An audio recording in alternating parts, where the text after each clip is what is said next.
आपके अपने YouTube channel भूमजा academy पर आप लोगों का हार्दिक अभिनंदन और स्वागत है। जैसा कि देख रहे हैं कि केंद्रीय विश्वविद्यालय प्रवेश परीक्षा को लेकर के लगातार क्लासें आपके लिए जा रही हैं और इसी क्रम में हम लोग जो बात कर रहे हैं आपसे इतिहास के संदर्भ में, चूंकि अब 35 से 40 दिन बचे हुए हैं। अब हर एक टॉपिक की हम चर्चा करेंगे और उससे जुड़े हुए कुछ महत्वपूर्ण प्रश्नों की हम बात करेंगे। जैसे आप स्टोन एज के बारे में पढ़ चुके हैं, लेकिन आज कुछ उससे जुड़े हुए महत्वपूर्ण कंटेंट है, उनकी हम बात करेंगे और कल इसी के साथ हम इंडस वैली के बारे में आपसे बात करेंगे। यानी चलते हैं हम और हम देखते हैं कि जो स्टोन एज के बारे में जो महत्वपूर्ण बातें दी गई हैं, उनमें पहला जो पॉइंट है हमारे सामने कि हेरोडोटस को इतिहास का जनक कहा जाता है। अक्सर आप देखिएगा आपके ये प्रश्न जो एग्जाम होने वाला है आपका सीयूटी का, उसमें ये प्रश्न बार-बार पूछा गया है कि किसे इतिहास का जनक कहा जाता है। तो आप देख रहे हैं हेरोडोटस को इतिहास का जनक कहा जाता है, ये हमारे लिए महत्वपूर्ण है। और वहीं पर हो सकता है अगली बार एक विकल्प के तौर पर पूछ ले कि इतिहास दर्शन का जन्मदाता किसे माना जाता है, तो हमारा उत्तर वाल्टेयर होगा। ठीक, आगे देख रहे हैं भारतीय पुरातत्व तत्व का जनक अलेक्जेंडर कनिंघम को माना जाता है। ये प्रश्न पूछा जा सकता है, ये बहुत ही महत्वपूर्ण है कि भारतीय पुरातत्व का जनक किसे कहा जाता है। अभी आपने देखा कि हेरोडोटस को इतिहास का जनक कहा जाता है, इतिहास दर्शन का जन्मदाता वाल्टेयर को कहा जाता है, जबकि भारतीय पुरातत्व का जनक अलेक्जेंडर कनिंघम को माना जाता है। ये ध्यान रखना है।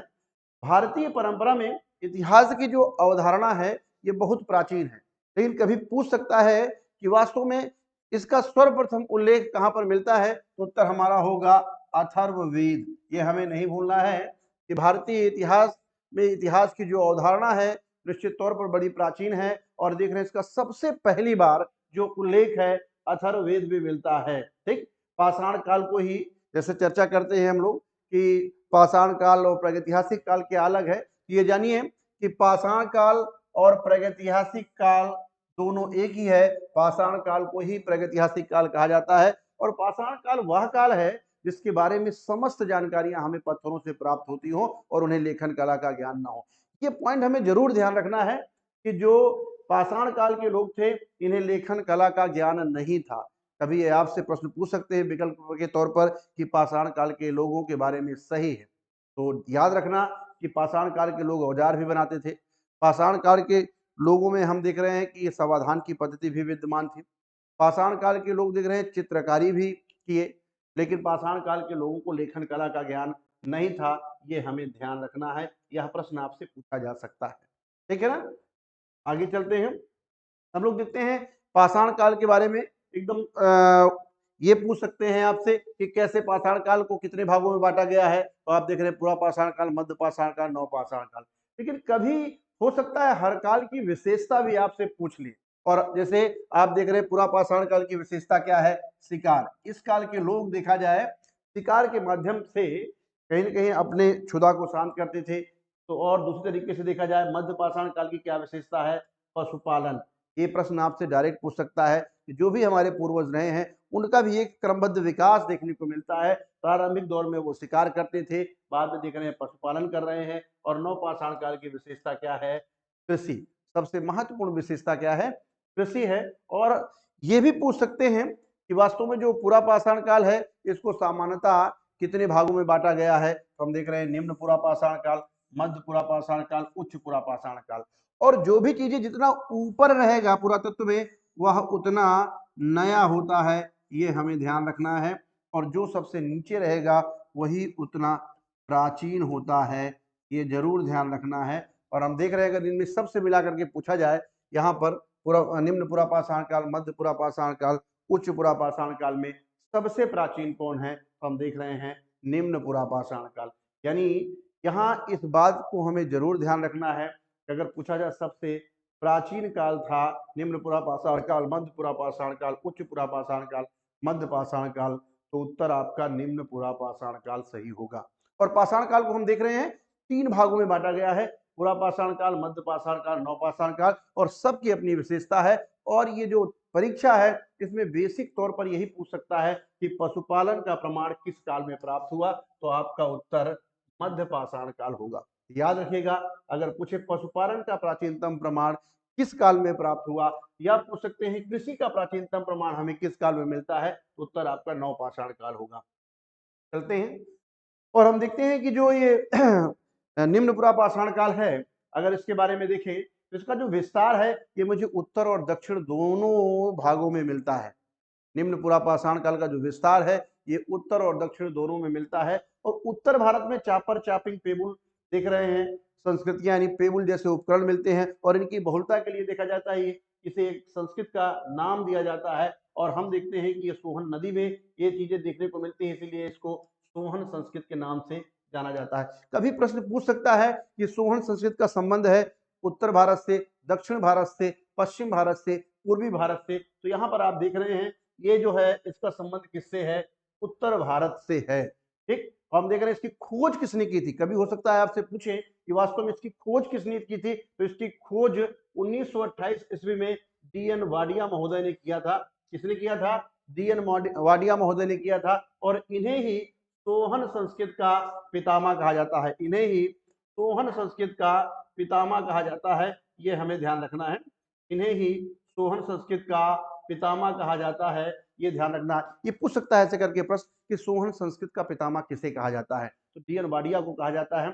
और इसी प्रकार से हम देखते हैं निम्न पुरा पाषाण काल के जो महत्वपूर्ण स्थल हैं या महत्वपूर्ण जो भी सामग्री है ये हमें दक्षिण भारत में भी मिले हैं। और देख रहे हैं उपकरणों के आधार पर आगे की तरफ देखें, यहाँ पर ये हैंडेक्स की चर्चा की जा रही है और या इसी को मद्रासी संस्कृत कहते हैं। और दक्षिण भारत में हमें खास तौर पर देखा जाए जो निम्न पुरा पाषाण काल के जो औजार मिल रहे हैं उसे हम हैंडेक्स के नाम से जानते हैं। और हैंडेक्स दक्षिण भारत की एक महत्वपूर्ण विशेषता है और इसीलिए देखा जाए ये जहां पर मिला था वहां मद्रास के निकट, इसे मद्रासी संस्कृत के नाम से भी जानते हैं। तो प्रश्न पूछ सकते हैं आपसे कि मद्रासी संस्कृत का जो संबंध है वो भारत के मतलब देखा जाए पूरा, पश्चिम, उत्तर, दक्षिण से है, ये भी आप बता देंगे।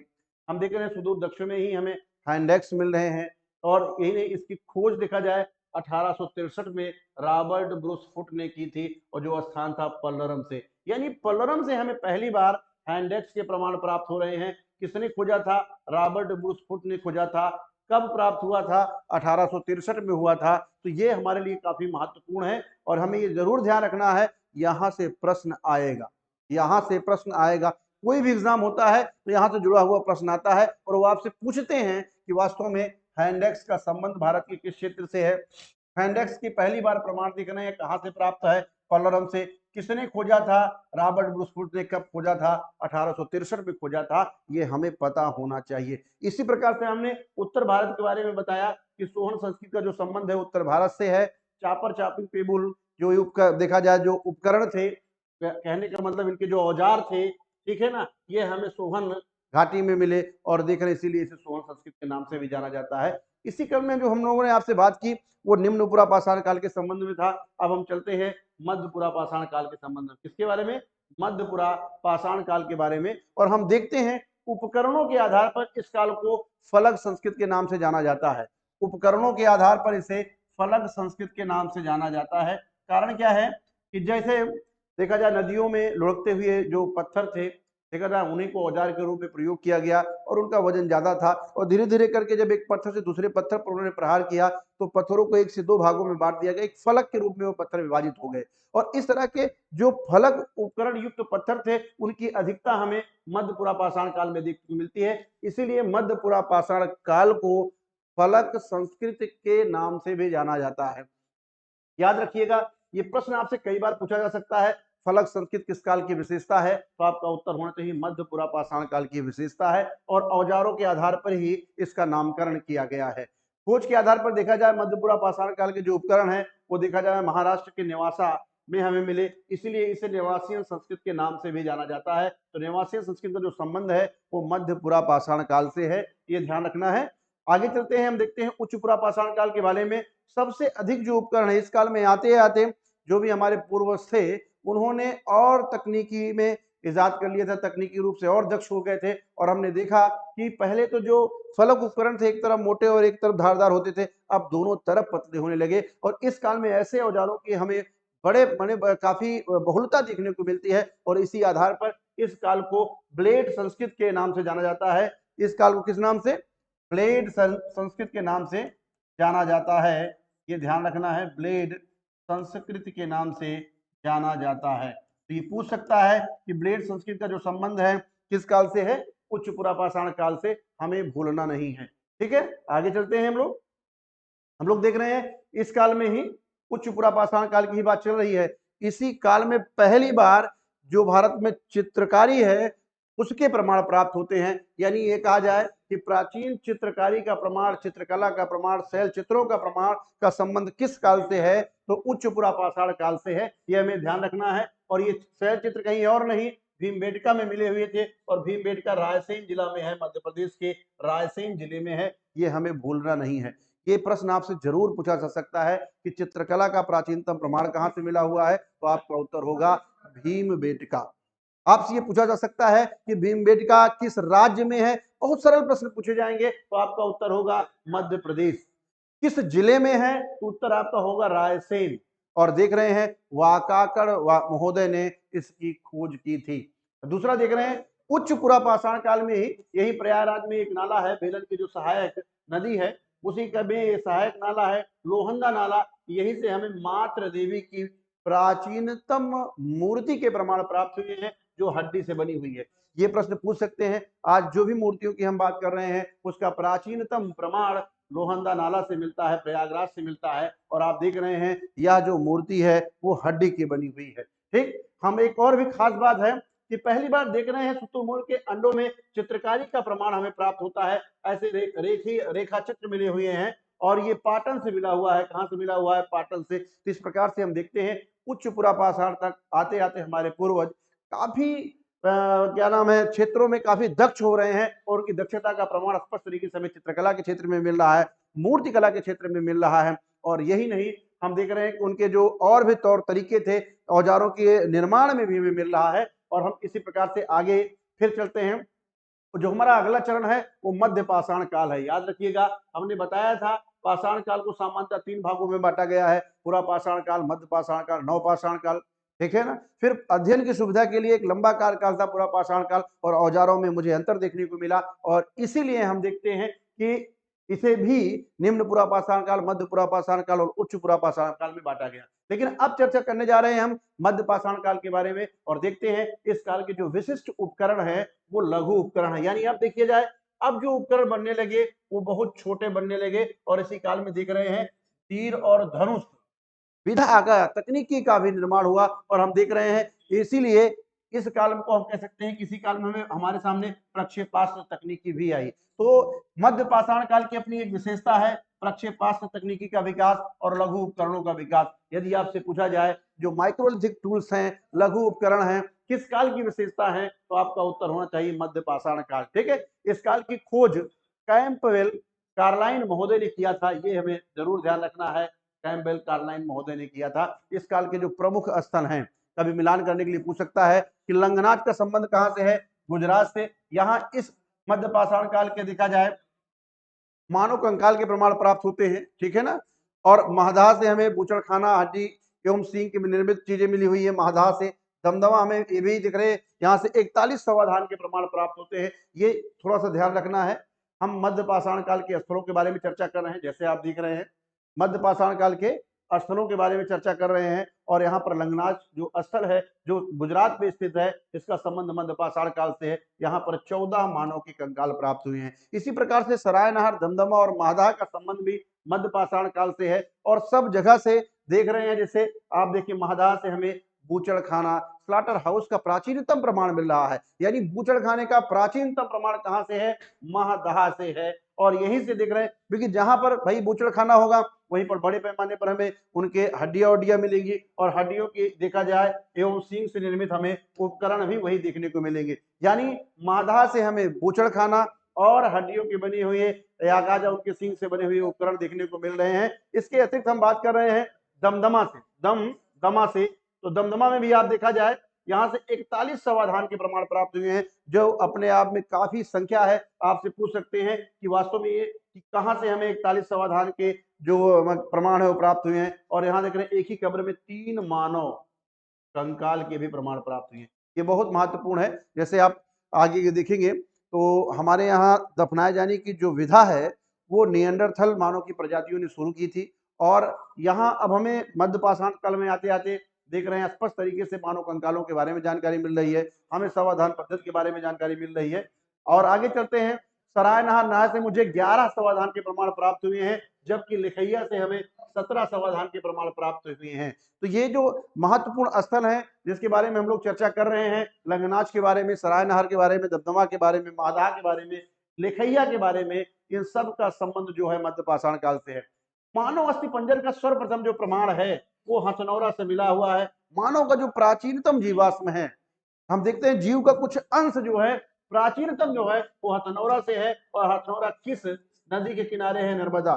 ये निश्चित मानिए, यह प्रश्न आपसे पूछा जा सकता है कि मानव का प्राचीनतम जो जीवाश्म है वो हमें कहां से प्राप्त है। तो हम देख रहे हैं मध्य प्रदेश की नर्मदा नदी के किनारे एक स्थल है हथनौरा, वहां से प्राप्त होता है। अरुण सोनकिया ने इसकी खोज की थी, इसलिए इनको नर्मदा मैन के नाम से भी जाना जाता है। प्रश्न पूछ सकते हैं, मानव का प्राचीनतम जीवाश्म कहां से प्राप्त होता है?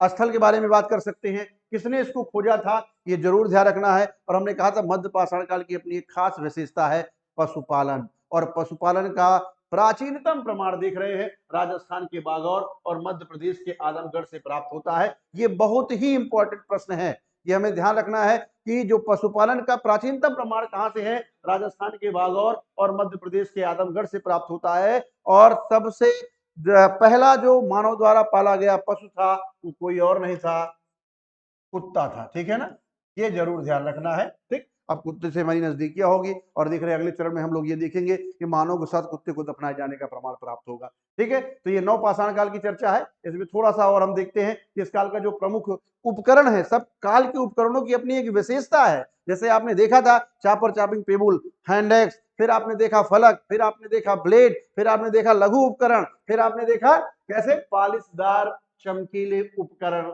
यानी औजार। और ये किस काल की विशेषता है?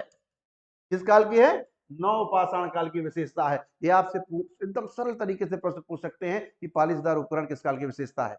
माइक्रोलिथिक टूल्स जो है लघु उपकरण किस काल की विशेषता है? तो आप निश्चित अब भूलेंगे नहीं, ये हमें ध्यान रखना है। और इस काल में देख रहे हैं कि इस काल की जो सबसे प्रमुख विशेषता थी खेती, कृषि थी। और जब भी कोई खेती करेगा तो उसका जीवन कैसा होगा? अस्थायी, अर्थात अस्थायी जीवन का भी प्राचीनतम प्रमाण हमें इस काल में मिलता है। देख रहे हैं मृदभांड का भी प्राचीनतम प्रमाण यहीं से मिलता है, और चाक के, बैलगाड़ी के प्राचीनतम प्रमाण भी यहीं से मिलते हैं। ठीक है ना। तो और अब अंत में हम लोग देखते हैं कि बुर्जहूम, बुर्जहूम देख रहे हैं नवपाषाण काल का महत्वपूर्ण स्थल है जो कि जम्मू कश्मीर में है। और ये देखिए स्पष्ट तरीके से यही पूछ सकता है बुर्जहूम भारत के किस राज्य में स्थित है? तो आपका उत्तर होगा जम्मू कश्मीर। और यहाँ से हमें गर्तावास के प्रमाण प्राप्त होते हैं। और हम देख रहे हैं मानव के साथ कुत्ते को दफनाए जाने का प्राचीनतम प्रमाण यहीं से प्राप्त होता है।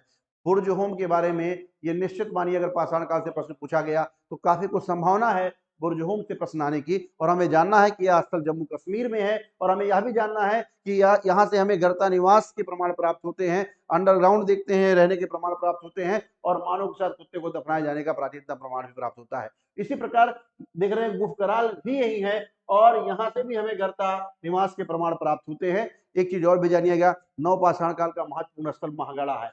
याद रखिएगा, सरायनहर, दमदमा, महादा और महागढ़ा दिया हो और आपसे पूछा जाए किसका संबंध मध्य पाषाण काल से नहीं है, तो महागढ़ा का नहीं है, क्योंकि महागढ़ा का संबंध जो है वो नव पाषाण काल से है। और ये महागढ़ा कहीं और नहीं, प्रयागराज में है। जबकि सरायनहर, दमदमा, महादा प्रतापगढ़ में है। और यहाँ से हमें जौ की खेती एवं पशुवाड़ा का प्राचीनतम प्रमाण प्राप्त होता है। ठीक, हम पहले चर्चा कर चुके हैं कि नवपाषाण काल की सबसे महत्वपूर्ण विशेषता कृषि थी। और हम देख रहे हैं कृषि का जो प्राचीनतम प्रमाण है वो लोहरा देव से प्राप्त होता है। कहां से प्राप्त होता है? लोहरा देव। लोहरा देव कहीं और नहीं है, उत्तर प्रदेश के संत कबीर नगर में है। कहां पर है? उत्तर प्रदेश के संत कबीर नगर, संत कबीर नगर जिले में है। तो ये जरूर ध्यान रखना है, उत्तर प्रदेश के संत कबीर नगर जिले में स्थित जो लोहरा देव है, यहीं से हमें खेती का प्राचीनतम प्रमाण और चावल का प्राचीनतम प्रमाण प्राप्त होता है। लेकिन यदि लोहरा देव विकल्प में ना हो तो हम देख रहे हैं प्रयागराज का जो कोल्डीवा है, यहाँ से हमें चावल का प्राचीनतम प्रमाण होगा। और मैं आगे पूछा जाए गेहूं का प्राचीनतम प्रमाण कहां से प्राप्त होता है, तो हमारा उत्तर होगा मेहरगढ़। और यह पाकिस्तान में है, पाकिस्तान के बलूचिस्तान प्रांत में है। ये हमें ध्यान रखना है। एक चीज हमें ध्यान रखना है कि नवपाषाण काल के जो स्थल हैं वो दक्षिण भारत में भी मिलते हैं। और दक्षिण भारत में जो ये संगन कल्लू, पिकली हल, उतनूर है, इन सब का संबंध नवपाषाण काल से है, इन सब का संबंध है। और यहाँ से हमें राख का टीला मिला हुआ है, यानी पशुपालन का एक प्रमाण मिलता है, पशुवाड़े का प्रमाण मिलता है, और वहीं के गोबर को कलेक्ट किया गया, बाद में जाते वक्त वहां पर आग लगा दी गई, और आज देख रहे हैं वहां पर हमें राख के टीले मिलते हैं। तो ये देख रहे हैं राख के टीले का जो प्रमाण है वो संगन कल्लू से भी है, पिकली हल से है, उतनूर से है, और इन सब का संबंध नवपाषाण काल से है, ये हमें ध्यान रखना है। तो आज का जो महत्वपूर्ण टॉपिक था हम देख रहे हैं, उस पर हम स्टोन एज के बारे में चर्चा कर रहे थे और उससे जुड़े हुए महत्वपूर्ण पक्षों के बारे में चर्चा किए। और ये केवल हम सीयूटी की बात नहीं कर रहे हैं, आप जो भी एग्जाम देंगे सामान्य अध्ययन के, उसमें निश्चित तौर पर यहाँ से जुड़े हुए प्रश्न पूछे जाएंगे। और अगर आपने इस वीडियो को अच्छी तरीके से देखा है तो मुझे पूरा विश्वास है कि यहाँ से प्रश्न आपके गलत नहीं होंगे। ठीक है, कल हम अपने नेक्स्ट वीडियो के साथ मिलते हैं। बस आपसे यही आग्रह है कि आप अपने मित्रों से, आप अपने जो छोटे भाई हैं, बहन हैं, उनसे इस चैनल को लाइक और सब्सक्राइब करने के लिए कहिए, और ये कहिए कि वास्तव में यहाँ पर जो कंटेंट है वो आप निश्चित मानिए अच्छा मिल रहा है, और हम कह रहे हैं एक एक टॉपिक के बारे में बात करेंगे। आप भले से आगे की परीक्षाओं की तैयारी कर रहे होंगे, उसके लिए भी बहुत लाभदायक है। ठीक है, तो हम मिलते हैं अपने नेक्स्ट वीडियो में। आप सभी लोगों का जुड़ने के लिए बहुत बहुत धन्यवाद।